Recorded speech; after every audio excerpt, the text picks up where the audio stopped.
Bupati Aceh Utara yang diwakili Kadisar Islam Aceh Utara memberangkatkan 267 jemaah calon haji asal Kabupaten Aceh Utara di Masjid Baitur Rahim Lok Sugod. Sebelumnya, para jemaah calon haji ini dipesijuk terlebih dahulu oleh Tengku Muzaki Abdullah atau Walid Lapang dan Umi Hajah Wardania. Pemberangkatan jemaah calon haji ini menyusul telah dibukanya kuota bagi jemaah calon haji Indonesia setelah sebelumnya selama 2 tahun dibatalkan demi pertimbangan kesehatan dan keselamatan seluruh jemaah akibat pandemi COVID-19. Kepala Kantor Kementerian Agama Aceh Utara selaku Kepala Penyelenggara Haji dan Umrah Haji Mayusri menjelaskan, sebanyak 267 jemaah calon haji Aceh Utara ini dibagi dalam 3 kelompok terbang atau kloter, yakni kloter 1, 3, dan 4. Dan akan diberangkatkan melalui embarkasi Bandara Internasional Sultan Iskandar Muda Banda Aceh.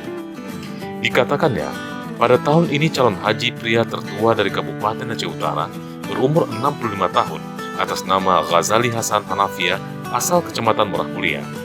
Untuk jemaah wanita tertua atas nama Nyak Bulen Abdul Ghani Yakub. Sedangkan jemaah termuda pria berumur 25 tahun atas nama Edi Saputra Mukhtar berasal dari Kecamatan Kuta Makmur.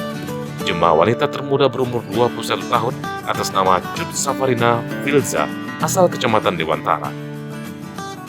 Sementara itu, Bupati Aceh Utara yang diwakili Kadisar Islam Haji Idris Tahid menegaskan, Pemkab Aceh Utara bersama Kementerian Agama tetap berkomitmen untuk memberikan dan meningkatkan perhatian serta kontribusi yang berkelanjutan, terutama dalam hal pelayanan kepada jemaah calon haji.